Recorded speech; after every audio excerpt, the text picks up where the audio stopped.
Semiconductor device के part first में, है ना, हमने ये देखा था कि इंसुलेटर, कंडक्टर और सेमीकंडक्टर क्या होते हैं। फिर उसी पार्ट में हमने ये भी देखा था कि सेमीकंडक्टर से बनने वाली डिवाइस, टाइप्स ऑफ सेमीकंडक्टर में पी टाइप और एन टाइप, और पी और एन टाइप के कॉम्बिनेशन से हमने तैयार किया था diode, right, P N junction diode ये। फिर देखो आपने क्या देखा था कि अगर हम पी एन जे डी यानी पी एन जंक्शन डायोड के पी रीजन को इससे, इस निशान से शो किया जाता है, सिंबॉलिक फिगर था ये, राइट, और एन टाइप सेमीकंडक्टर को इस लाइन से शो करते हैं। ये है P N J D, P N junction diode, right. फिर आपने ये देखा था कि अगर पी एन जंक्शन डायोड के पी रीजन को हम किसी एक्सटर्नल बैटरी के पॉजिटिव पोल से कनेक्ट कर दें और एन रीजन को बैटरी के नेगेटिव पोल विथ की कनेक्ट कर दें, तो क्या हुआ था भाई कि पॉजिटिव पी रीजन के होल्स, पी रीजन में क्या होते हैं, charge carrier, major charge carrier holes होते हैं। तो पी रीजन के होल्स बैटरी के पॉजिटिव पोल से रिपल्ड होकर एन रीजन की तरफ, और एन रीजन के इलेक्ट्रॉन्स बैटरी के नेगेटिव पोल से रिपल्ड होकर पी रीजन की ओर चलने लगते हैं, जिससे डायोड के अंदर, है ना, एक करंट फ्लो होने लगता है जिसको हम फॉरवर्ड करंट बोलते हैं। और इस कंडीशन में जबकि पी सिरा पॉजिटिव पोल से और एन रीजन जो है नेगेटिव पोल से कनेक्ट हो, है ना, पी एन जे डी कैसा कहलाता है, इन फॉरवर्ड ब्यास कहलाता है। और फॉरवर्ड ब्यास में हमको देखा था हमने कि ये करंट देता है किस रेंज में, मिली एम्पियर की रेंज में ये करंट प्रोड्यूस करता है। ये देखा आपने लास्ट टाइम। फिर क्या, अगर हम, तो ये कहलाता है क्या, फॉरवर्ड ब्यास। आपको दिमाग में ये होना चाहिए कि फॉरवर्ड ब्यास में जब डायोड होता है तो ही ये वर्क करता है। रिवर्स ब्यास में आपने क्या देखा था, रिवर्स ब्यास किसको बोलते हैं, कि डायोड का पी रीजन एक्सटर्नल बैटरी के नेगेटिव पोल से कनेक्ट कर दिया जाए और एन रीजन जो है एक्सटर्नल बैटरी के पॉजिटिव पोल से कनेक्ट कर दिया जाए, तो now P N J D is set to be in reverse biased. और रिवर्स ब्यास्ड में क्या होगा, पी रीजन के होल बैटरी के नेगेटिव पोल से अट्रैक्ट होंगे और एन रीजन के इलेक्ट्रॉन बैटरी के पॉजिटिव पोल से अट्रैक्ट हो जाते हैं। तो ये अंदर मोशन नहीं करते, होल उस तरफ और इलेक्ट्रॉन इस तरफ नहीं आते, जिससे हमको सर्किट में कोई करंट नहीं मिलता। मतलब रिवर्स ब्यास में पी एन जे डी कोई भी करंट प्रोड्यूस नहीं करता, ये देखा आपने। लेकिन फिर भी हमने देखा था क्या, कि जंक्शन पर, जहां दोनों का हमने जंक्शन बनाया है, एन रीजन के कुछ इलेक्ट्रॉनों में सफिशिएंट काइनेटिक एनर्जी होने के कारण ये एन रीजन से पी रीजन की ओर चले ही जाते हैं, जिससे हमको बहुत ही माइनर करंट, माइक्रो एम्पियर की रेंज में जरा सा करंट बस पाया जाता है भाई, किसमें, रिवर्स ब्यास में। ये रिवर्स ब्यास देखा था आपने, राइट। ये चीज़ मैं इसलिए दोहरा रहा हूँ कि एक चीज़ फिर से दिमाग में डाल लें कि P N J D junction diode जब फॉरवर्ड ब्यास होगा तो ही ये वर्क करेगा, और अगर ये रिवर्स ब्यास्ड में है तो फिर कोई काम नहीं करता, ना के बराबर ही है ये करंट। क्लियर। अब हम देखते हैं इसका यूज रेक्टिफिकेशन में कैसे किया जा सकता है। तो फॉरवर्ड ब्यास और रिवर्स ब्यास तो क्लियर है। अब देखना हमने क्या किया कि सबसे पहले तो एक स्टेप अप ट्रांसफार्मर लिया हमने। स्टेप अप ट्रांसफार्मर आपको पता है क्या करता है, ऑल्टरनेटिंग वोल्टेज को इंक्रीज कर देता है। ट्रांसफार्मर का सिंबॉलिक फिगर बना रहा हूं मैं यहाँ। ट्रांसफार्मर को देखो सिंबल में कैसे बनाते हैं। ये ट्रांसफार्मर की प्राइमरी कॉइल बना दी मैंने, हाँ, और इधर से अपन इसको क्या दे रहे हैं, इनपुट। इनपुट में कौन सा करंट देंगे हम, AC। फिर आपको ये भी पता है कि ट्रांसफार्मर की जिस कॉइल से, है ना, AC इनपुट जोड़ा जाता है वो प्राइमरी कॉइल कहलाती है। का मतलब ये प्राइमरी कॉइल है।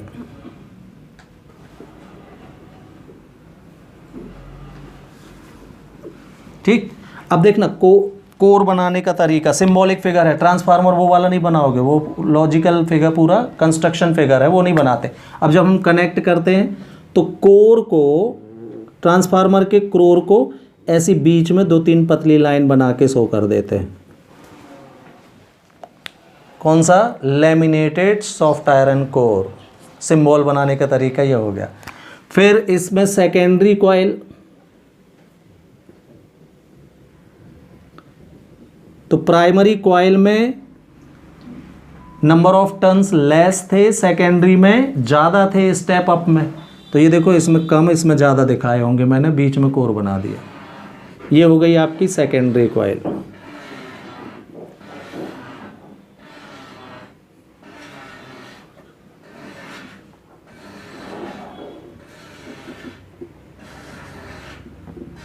ये कोर बना हुआ है और यहाँ से ये जो पूरा हिस्सा है इसको ऐसे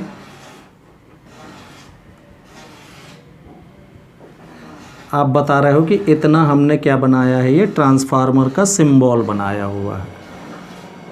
कौन सा ट्रांसफार्मर, स्टेप अप ट्रांसफार्मर है ये।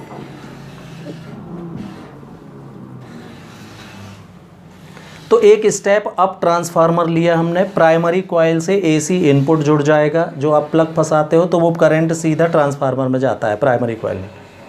चार्जर जो यूज़ करते हो आप, वो भी रेक्टिफायर ही है, ठीक है। लेकिन जो सबसे पहले बना था वो हाफ वेव बना था। अब हाफ वेव रेक्टिफायर यूज़ नहीं होते, अभी बता रहा हूँ क्यों, है ना। अब इसमें क्या किया गया कि ट्रांसफार्मर की सेकेंडरी कॉइल के एक एंड से PNJD का P रीजन कनेक्ट कर दिया जाता है।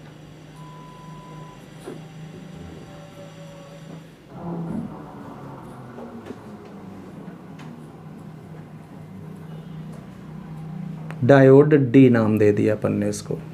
कौन है ये, PNJD।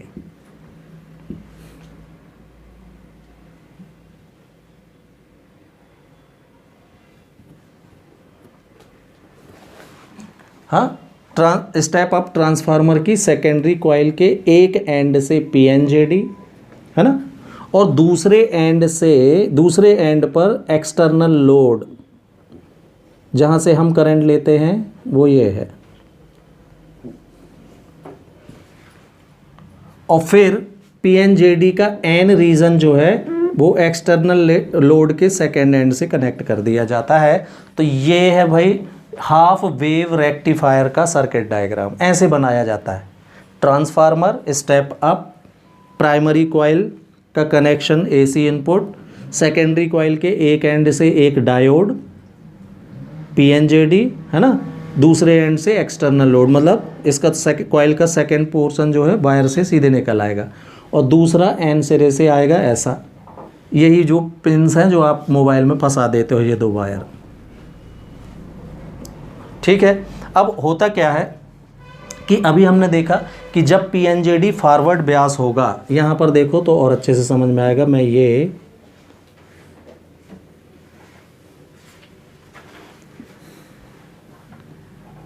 AC इनपुट में आपने AC दी, AC ऐसी चलती है, राइट।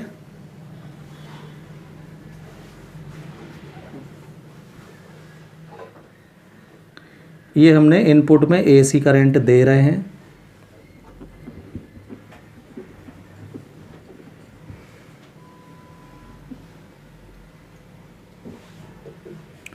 और आउटपुट का ग्राफ पुट में DC हमको मिलती है। कैसे देख लेते हैं अपन, ये हाफ साइकिल, ये सेकेंड हाफ साइकिल, ये फिर हाफ साइकिल पॉजिटिव, ये नेगेटिव, ये पॉजिटिव। AC ऐसे चलते, फर्स्ट हाफ साइकिल में एक डायरेक्शन में, सेकेंड हाफ साइकिल में है ना अगेंस्ट अपोजिट डायरेक्शन में, राइट। अब होता क्या है, जैसे ही एसी का पॉजिटिव साइकिल एंटर करता है किस में, इनपुट में, प्राइमरी कॉइल में, तो हमने देखा था कि सेकेंडरी कॉइल में भी उसी फ्रीक्वेंसी का ईएमएफ प्रोड्यूस होता है या करंट प्रोड्यूस होती है, ट्रांसफार्मर में पढ़े थे आप, है ना। तो ये भी पॉजिटिव हाफ साइकिल यहाँ जनरेट होगा, राइट। सेकेंडरी कॉइल में भी जैसे ही एसी करंट का पॉजिटिव हाफ साइकिल एंटर करेगा ट्रांसफार्मर की प्राइमरी कॉइल से, है ना, तो इस समय क्या होगा, यही पॉजिटिव हाफ साइकिल यहाँ पर भी जनरेट होगा। कौन सी प्रोसेस से, म्यूचुअल इंडक्शन से। तो पॉजिटिव हाफ साइकिल जैसे ही एंटर होगा तो पी रीजन पॉजिटिव से अगर कनेक्ट हो जाए तो डायोड डी जो है ये फॉरवर्ड ब्यास हो जाएगा। अब भी आपको बताया फॉरवर्ड ब्यास मतलब क्या, पी रीजन अगर पॉजिटिव पोल से कनेक्ट हो जाए तो वो फॉरवर्ड ब्यास कहलाता है।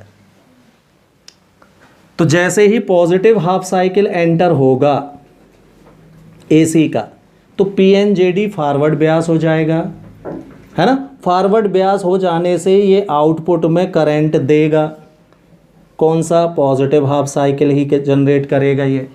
अब भी देखा था हमने कि जब पीएनजेडी फॉरवर्ड ब्यास होता है तो करंट देता है, रिवर्स ब्यास में ये कोई करंट आउटपुट में नहीं देता। तो फॉरवर्ड ब्यास है, फॉरवर्ड ब्यास्ड है, आउटपुट में ये पॉजिटिव हाफ साइकिल के कारण पॉजिटिव हाफ साइकिल जनरेट करेगा। तो पॉजिटिव हाफ साइकिल जब एंटर हुई एसी की तो हमको आउटपुट में भी पॉजिटिव हाफ साइकिल मिला।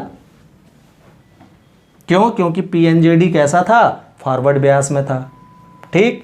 अब after completion of positive half cycle when negative half cycle enters तो now PNJD become reversed bias. Check कर लें, पी हिस्सा नेगेटिव पोल से, कौन सा bias, reverse bias. Reverse bias में जब डायोड होता है तो ये नेक्स्ट नेगेटिव हाफ साइकिल में हमको आउटपुट में कोई भी करंट नहीं प्रोड्यूस करेगा, खाली छूट जाएगा नेगेटिव वाला। हाँ, आफ्टर दैट फिर पॉजिटिव जैसे ही एंटर करेगा तो ये फिर से आउटपुट में करंट देगा, नेगेटिव वाला फिर खाली छूट जाएगा, पॉजिटिव में फिर करंट मिलेगा। इस तरीके से एसी इनपुट का हाफ साइकिल का रेक्टिफिकेशन। ये कौन सी करंट है भाई, एक ही डायरेक्शन में मिले तो कौन सा करंट होता है, डीसी मिलने लगा तो। और इसके पॉजिटिव हाफ साइकिल का रेक्टिफिकेशन हो रहा है, where is negative half cycle खाली छूटते जा रहे हैं। दैट्स वाई नाम पड़ गया क्या, हाफ वेव रेक्टिफायर, क्योंकि पॉजिटिव हाफ साइकिल का रेक्टिफिकेशन होता जाता है, नेगेटिव हाफ साइकिल इसके खाली छूट जाते हैं। तो ऐसे ये एसी को डीसी में कन्वर्ट कर देता है, क्लियर। लेकिन नुकसान है, आधी साइकिल का सीधा सीधा नुकसान है भाई इसमें, है ना। मान लीजिए हम भाई अपन को बिजली का बिल तो देना पड़ता है ना ये वाली, तो आधी बैटरी आधी डीसी करंट में ये कन्वर्ट कर रहा है, आधा व्यर्थ जा रहा है, का मतलब खर्चीला है। हम अगर 100 रुपये खर्च करेंगे तो 50 रुपये का ही रेक्टिफिकेशन होगा, 50 व्यर्थ चले जाएंगे, ठीक है। तो this is how PNJD works as a half wave rectifier. अब देखना क्या किया गया फिर फर्दर, है ना। तो हाफ वेव रेक्टिफिकेशन समझ में आया। When positive cycle of AC input enters in primary coil PNJD become forward bias, हाँ, so we get positive half cycle in output circuit. After completion of positive half cycle of AC input, when negative half cycle enters, the PNJD become reverse biased. So we didn't get any current in output circuit. That means the negative half cycle of input circuit is blanked. After that positive जब होगी तो ये rectification होगा, negative खाली छूट जाती हैं। इस तरीके से हमको हाफ वेव का रेक्टिफिकेशन मिलता है। अब क्या किया गया देखेंगे आप कि इसी में थोड़ा सा अगर है ना, करेक्शन किया जाए। क्या किया कि बाकी सब व्यवस्थाएं तो ठीक थी, है ना, हमने क्या किया, आउटपुट को हटाया यहां से और सेकेंडरी कॉइल के दूसरे पॉइंट से भी एक और डायोड जोड़ा भाई, एक और पीएनजेडी लगा दिए सेकेंड पॉइंट पर भी।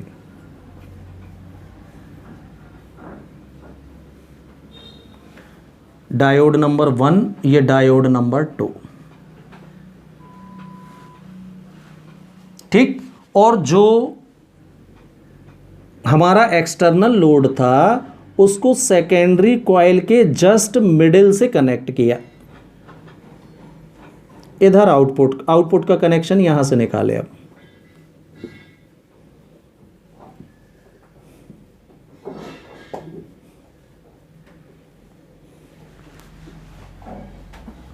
Just from the middle of the secondary coil, clear. तो अब इससे हुआ क्या वो देखते हैं हम। आपने सेकेंडरी कॉइल को सीधे सीधे 2 कॉइल्स में डिवाइड कर दिया, ठीक है। तो अब क्या होगा, जैसे ही पॉजिटिव हाफ साइकिल एंटर करेगा, हाँ, तो पॉजिटिव हाफ साइकिल इंड्यूस्ड अगर यहां हुआ तो हमने देखा था कि फार सरफेस पर नेगेटिव इंड्यूस्ड होता है इंडक्शन की प्रोसेस में। अगर नियर सरफेस पर पॉजिटिव तो फार पर नेगेटिव अपोजिट चार्ज इंड्यूस्ड होता है कि नहीं। तो यहाँ देखो आप कि during positive half cycle of AC input now D1 become forward bias. D1 diode number 1 का पी रीजन प्लस से जुड़ा है, ठीक इसी समय डायोड नंबर 2 D2 का पी एंड रीजन जो है नेगेटिव पोल से कनेक्शन हो जाएगा इसका अलग, हाँ। तो ये रिवर्स ब्यास में होगा और ये फॉरवर्ड ब्यास में होगा। तो आउटपुट सर्किट पर कौन करंट प्रोड्यूस करेगा भाई, डायोड नंबर 1, मतलब पॉजिटिव हाफ साइकिल के एंट्रेंस में हमको डायोड D1 से रेक्टिफिकेशन आउटपुट में मिलेगा। अब जैसे ही AC का नेगेटिव हाफ साइकिल एंटर किया after completion of positive, negative जैसे ही एंटर करेगा तो ये पोलैरिटी चेंज होगी, तो नाउ D1 रिवर्स ब्यास्ड हो जाएगा और D2 कैसा हो गया। और तो जो हमारा नेगेटिव हाफ साइकिल खाली छूट रहा था उसका रेक्टिफिकेशन करते चलेगा ये दूसरे नंबर का डायोड। तो नेगेटिव हाफ साइकिल में भी हमको क्या मिलेगी, ये फॉरवर्ड ब्यास हुआ ना प्लस से, तो ये भी आउटपुट में कौन सा पॉजिटिव हाफ साइकिल देगा। लेकिन किसने दिया, ये D2 ने। फिर पॉजिटिव एंटर हुआ, D1 ने पॉजिटिव आउटपुट सर्किट पर रेक्टिफिकेशन दिया, नेगेटिव में D2 काम कर गया। तो इस तरीके से जो हाफ वेव्स हमारी खाली छूट रही थी उनका भी रेक्टिफिकेशन होने लगा भाई, हाँ। और हमको क्या मिलने लगा, फुल वेव रेक्टिफिकेशन। एसी की जो नेगेटिव साइकिल खाली छूट रहे थे उनसे भी हमको आउटपुट में डीसी करंट मिलने लगा भाई। This is the working of full wave rectifier. ये बाद में बने, है ना, पहले हाफ वेव रेक्टिफिकेशन भी रेक्टिफायर ही आया था। Now we are using this one, पूरे करंट को डीसी में बदल देता है ये, पॉजिटिव वाले को भी और नेगेटिव को। कोई डाउट है इसकी वर्किंग में कैसे काम कर रहा है, ये देखा आपने, आया समझ में सब कि कोई दिक्कत है। तो फुल वेव रेक्टिफिकेशन की कोई बोले एक वाक्य में प्रिंसिपल बताओ, वर्किंग प्रिंसिपल, तो हम क्या बोलेंगे, the full wave rectifier works on the principle of that when D1 is in forward bias at the same time D2 is in reverse bias। जब D1 फॉरवर्ड होगा तो D2 रिवर्स में होगा, और जब D2 रिवर्स फॉरवर्ड में होगा तो उस समय D1 रिवर्स में होगा। तो ऑल्टरनेट ये काम करते चलेंगे, हमको फुल वेव का रेक्टिफिकेशन मिलते चलेगा। एक्चुअली ये बातों में इसका ग्राफ बन गया है, ये ग्राफ बनाने आता है एग्जाम में, यही ग्राफ बनाओगे फुल वेव का और हाफ वेव का जो मैंने अभी बनाया था, इसका ग्राफ भी आता है बनाने। तो ये बातों में ये फिनिश हो चुका, ठीक है। तो ये है भाई वर्किंग इसकी, कोई डाउट है किसी को? दोनों रेक्टिफायर समझ में आ गए? तो ये इम्पोर्टेंट है भाई, दोनों में से एक क्वेश्चन नॉर्मली आता ही रहता है, समझ लो आप इस चैप्टर से, है ना।